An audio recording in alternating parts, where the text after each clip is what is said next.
So today we have a Dandelion member, Kristy Edgar, that we are going to be highlighting. Kristy Edgar is the owner of the Corner Abbey, and her story is phenomenal and definitely shows her resilience and her ability to transform based upon the environment in which she is in. She has a great story. Listen in. She ultimately is a health and wellness coach. Tons of information. She is nonstop talking about women's health. It's absolutely quite amazing, and it also solidifies her expertise within that field. But please listen in, hear her story, and you too will find yourself feeling more resilient and more adaptable to change. Welcome to The Seed, cultivating growth and empowering women in business, brought to you by Dandelion-Inc. I'm your host, Lisa Resnick, and this podcast is all about connecting, developing, and supporting women in business.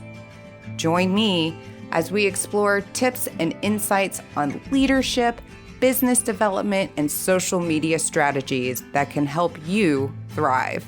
We'll also hear from amazing guests who share their stories and experiences, offering inspiration and practical advice for your entrepreneurial journey. So tune in, download, like, and subscribe. And remember, if you love what you hear, share it with others. Together, let's cultivate growth and empower women in business. Hey everyone, Lisa Resnick. I am sitting with, in the podcast studio, Kristy Edgar. She is the owner of the Corner Abbey and also a member of Dandelion-Inc., which I'm super excited about. Hey, Kristy. Hi. How are you? I'm great. How are you? Good. So we are here today because Kristy's going to tell us all about what she does. And she's going to tell us all about how she got there, because really that is what it is in life. It is the stories that we hear, because I feel like there's this tendency to believe what we should be until we start listening to other people's stories and how they started their businesses and realize, is this what I really want, or is there another way in life, which I'm not saying is easier, but is there another way that you at least will enjoy a lot more of the hard? Oh, that must have been good. Kristy gave me a look. Okay, so where would you like me to start? Let's start from the beginning. So I know that before you started your business, you were a massage therapist. I would love to know what got you into massage therapy, and then we're going to talk a little bit more after that about the formation of the Corner Abbey. Okay, I can do that. So around 25, I'm from Fort Lauderdale. Let's start there. I'm a Florida girl, grew up hospitality, did bartending. I worked in nightclubs, some of the biggest ones in South Florida. And around 25, I was like, oh man, I don't think I can do this forever. I need to figure out something else. So real quick, I have to ask, because I'm picturing Coyote Ugly. You're not far off. Is that what it was like when you went in for the interview, all that fun stuff? In some places, yes. In some places, no. But definitely worked in some interesting establishments. That's awesome. Some of the biggest ones, well known. If I named them, you'd know them. And yeah, I knew that wasn't something that I could do forever. I couldn't sustain. And I was interested in massage, and I was kind of good at it. Okay. I had a boyfriend at the time who was a cop, and he liked back rubs because they carry that belt around all the time. Yes. And he was like, oh, you should and you all should the do this. stress. Mm-hmm. Yeah. And so I went to school. Okay. And I fell in love with anatomy and physiology. And so learning the human body was the thing that I was most passionate about from that moment on. Now, when you were growing up and you went to school, did you like the sciences? No, I hated them. And I was terrified Okay. when I signed up for massage school, Yes. knowing that I had to take anatomy and physiology. And yet you ended up loving it. So much. Okay, what do you think the difference was from your youth to adulthood that made you actually enjoy it a lot more? Is it the teachers? Go ahead, you can say it. It was my money was invested in it. All right. So note to all the parents out there, we should start making our kids pay for their school. I also had a great teacher, but I think the bigger part for me was that I also at the time was struggling with a diagnosis of chronic fatigue. Okay. And as I started to learn about the human body and all of the systems and how they are connected, I grew more and more fascinated with how they were I have gone down many rabbit holes in my life. You were only 20-something years old and you were diagnosed with chronic fatigue? I was 22. And they looked at me and were like, we're sorry, it's the rest of your life. Because you're healthy. Yes, ma'am, I am. But it took me graduating from school and my first job being with a holistic spa. Okay. The woman was, as hippie as they get. Like, That's she awesome. smelled like patchouli and wore sandals and the whole thing. And Very zen all the time. All the time. And so the first time I got sick when I worked for her, I was out for 3 days. And she's like, what is happening? So I explained to her the diagnosis and this is what I deal with. And she's like, I'm on my way. And she brought me this book, Prescriptions for Nutritional Healing, and a slew of supplements, and said, okay, here's what you're going to do. You're going to take these supplements. You're going to drink green smoothies. You're not going to eat meat. She literally was like, this is all what you're going to do. And I'm like, okay, you're a little weird, but I guess I'll try because no one else has offered me any solution whatsoever. Do you still have the book? I do, and I use it all the time. That's awesome. And I'm, for context, 46 years old now. So that was a significant amount of time ago. That is significant amount of time ago. Mm-hmm. So this place that you worked at was also in Florida? Yes. Okay. On Las Olas. I'm just envisioning in my mind what the spa looked like. And it's very eclectic, open space, maybe like a beach with water in the background. I'm just throwing this in because that's what I would enjoy. Am I anywhere close? You're in the ballpark. Nice. Yeah, in the ballpark. Very similar. Yeah, very zen, very laid back. All of the products that she used were non-toxic, made out of fruits and vegetables. And it was fun. How much would you say that she influenced you in everything that you're doing now? Well, I'm still talking about her, so she made a pretty big impact. Yes, she did. Mm-hmm. Yes, she did. So looking at this holistic spa, and now you became a massage therapist, but clearly being influenced in your environment that you were around, you wanted to do something more. And that was to move to Ohio, right? Well, my husband's from here. That's what we do. That's what we do. We bring people in. They send us out, actually, to get married to people outside of our state. And bring them back. So then yes. Everybody has their own population strategies. This happens to really work well for Ohio. Go on. It just, I knew that I didn't want to raise children in Florida, especially where we were at, where I was at, where I grew up. And so when my husband asked, would you want to go back home? I said, I'll give it a shot. Okay. And so we came. That was how long ago? 14 years. Yeah, you're here now. Yeah, I'm here now. And then you decided to work as a massage therapist. I did. Ohio gave me a little bit of a hard time, so I ended up working in Pennsylvania because I'm right on the border. I live in Hartford, so I'm 2 miles from Pennsylvania. So Which is beautiful out there. Mm-hmm. It's gorgeous. And then you were like, hey, no, I really want to bring in what I know can be phenomenal from my experiences in Florida. No, that's not what happened. I wish I could say that was it, but I think more is just after the kids came, I wanted something else. I was coaching people on the table already, sharing with them what I knew about natural health and natural healing. And my youngest was about to start school, and I'm like, oh, I got to do something. I'm not one of those sit still kind of people. Yeah. So I enrolled in the Institute for Integrative Nutrition to learn functional medicine and to become a health coach. And then where'd you go? Well, it was 2019. So I wrote a nutrition enrichment program for elementary school and got hired to teach it in a couple places. And then COVID came. How did you get, so I think a lot of people out there who have these ideas and think that it'd be great to implement on a level for students. Sometimes it's just elementary programming, junior high, high school, so on.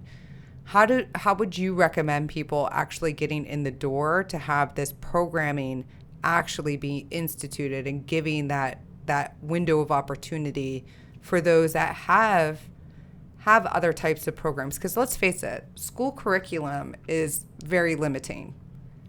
And health and nutrition, while they do have a health class, but health and nutrition, to the extent of what the knowledge and applicable programming that we can implement now is more. You have leadership. That can also be a program that is instituted. You have finance and budgeting and all those. There are so many things outside our standard curriculum that could be added with additional programs. So this is to all those out there. What would you advise them and how to get in the door with these institutions? So I wish I had a great answer for you, but truthfully, it was just networking and talking to people and being involved in my own school's PTO and bringing it to the moms there, and then talking about it with other people when I was in when I was in environments where I could, and and that's just how it happened. But that is a great answer, because you took the steps, you put yourself in a room where people would be able to influence and listen. So I think you just gave everybody really great advice. So don't just send an email. Make sure that you are in the room with these people. I would definitely agree with that. I think there's so much value in face-to-face, especially when it's something that you're very passionate about, because you can change a person's feeling about something just by sharing your passion with them. Exactly. I completely agree. So then 2019 or 2020 happened, and where it's going to be a little bit more difficult to get into the school systems to implement the programming that is so needed, and I'm going to say all across America. So you shifted directions again. I did. I had a friend who suggested that I find an old church and I turn it into a wellness center. And so that's what I did. So how'd you go about doing that? It was a complete accident. I had a friend message me and say, "Hey, did you see this place?" And it was literally like 3 miles from my house. I was familiar with the church. I was familiar with the pastor. And I had known that they were going to be downsizing. And it had crossed my mind to see if the church wanted to rent the space to me. But I didn't really do anything. It took several friends to be like, "Hey, this is your place. You should totally do this." Yeah.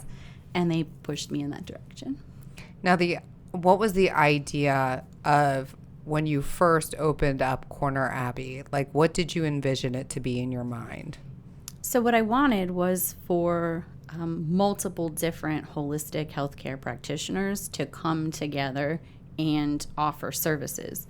And not in a medical kind of way, but in a lifestyle training kind of way.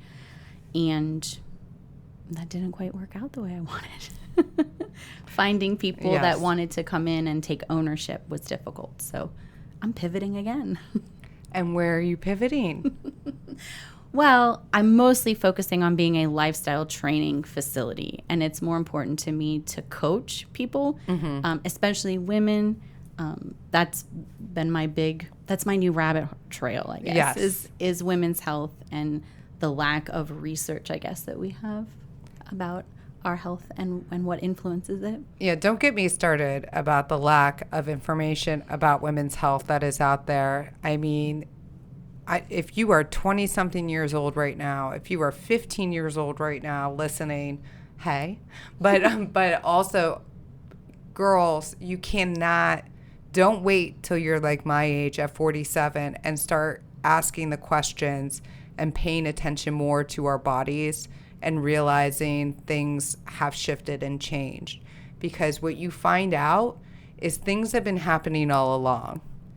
And there's so much information out there that is not disseminated from the professionals. Because I even think then too, like, I mean, honestly, in every practitioner's, doctor's defense, I'm going to say, and I don't know, because I'm definitely not one, but I think about in real estate, how after, or even educators, teachers, like you have to go back to fulfill hours on new training and everything to like make sure you're current with the new information that's out there. I would like to think that's what's happening in the medical world, but unfortunately, with my personal experience, when it comes to doctors, they have not really known how to answer the questions when it comes to the female anatomy and how our systems work.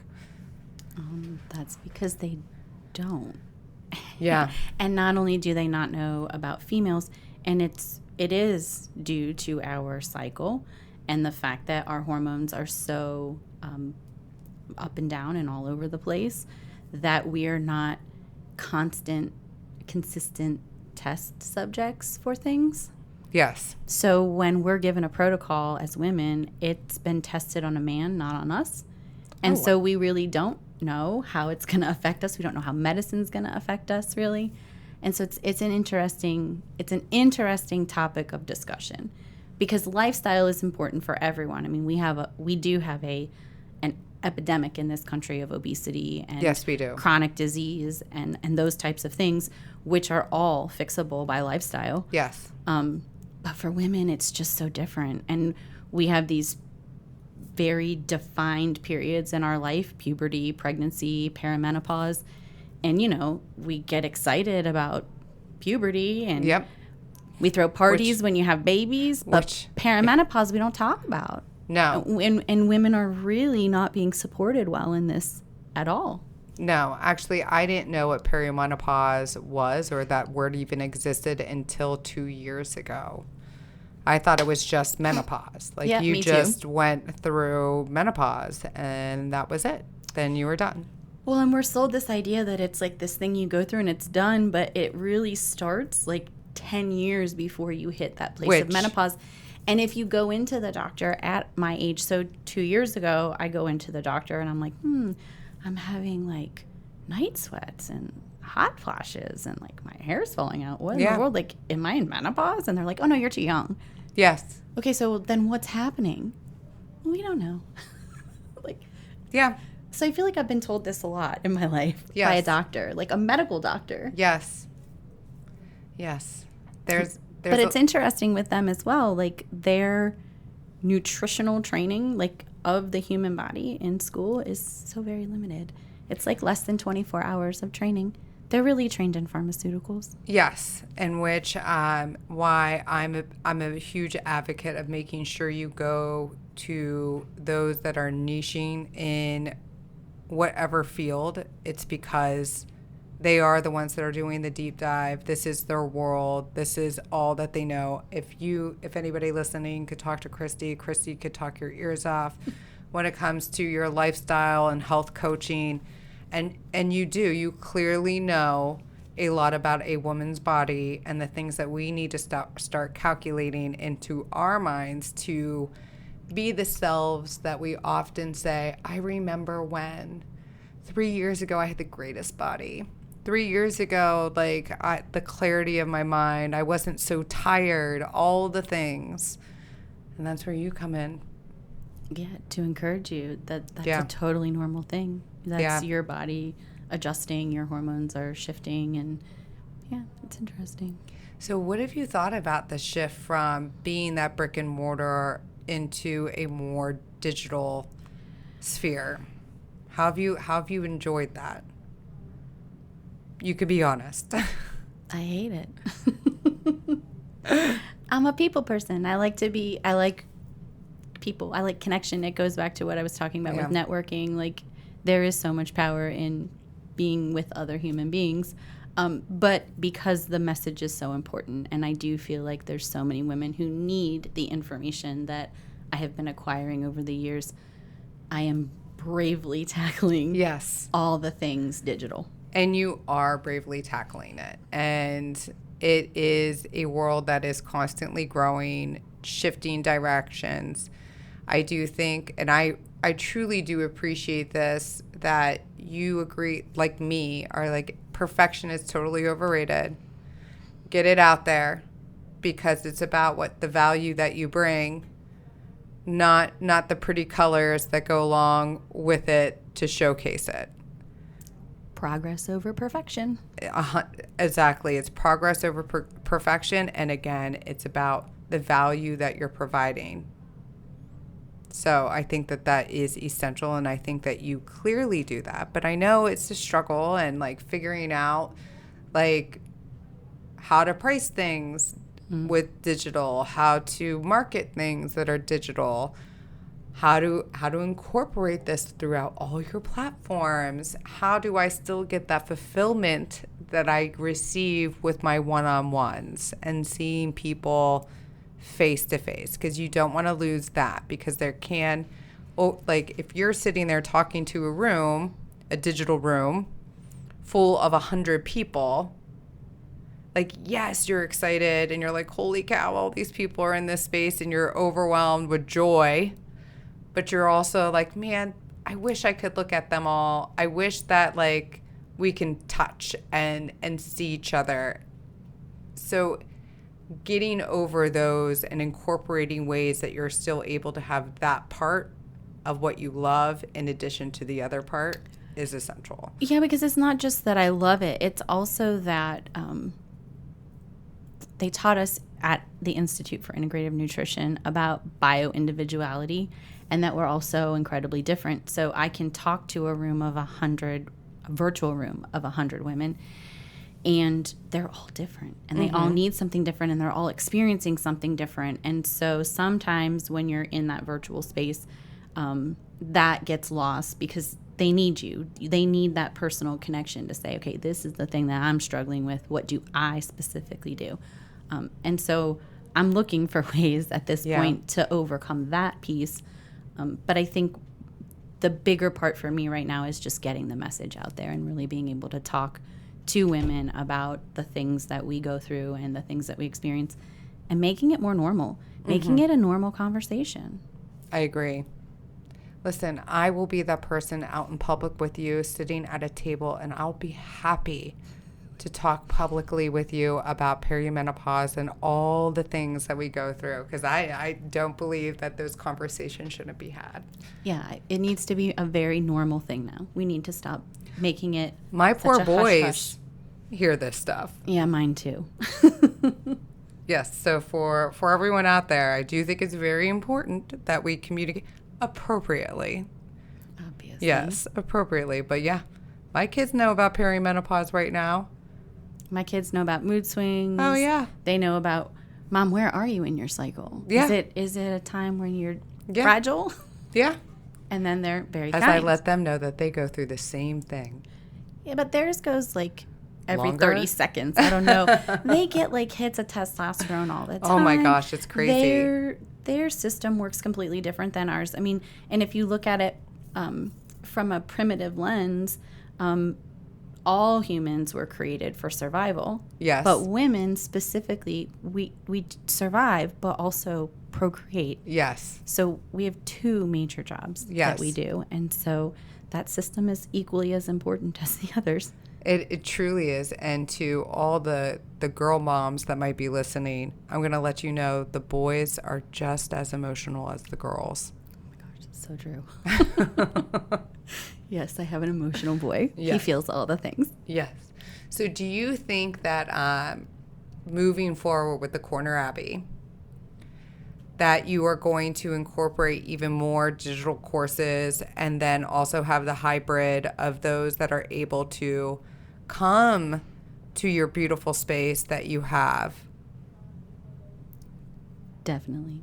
You can make that like a spa, like your big retreat. Or we could use it for seminars and day-long events where we bring lots of people in to have lots of discussions with women. There you go. Well, I thank you so much for coming on today. Thank you for having me. Of course. And I look forward to seeing you probably tomorrow. Okay. All right. Bye, Kristy. Bye.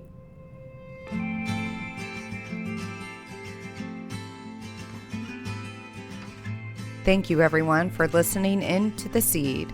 If you'd like to receive our weekly newsletter, go to Dandelion-Inc.com and click Let's Connect. And please be sure to subscribe to The Seeds podcast to hear more inspiring stories from other badass women that are all around us. Remember, behind every woman is a tribe of other successful women who have their back. To you all, thank you.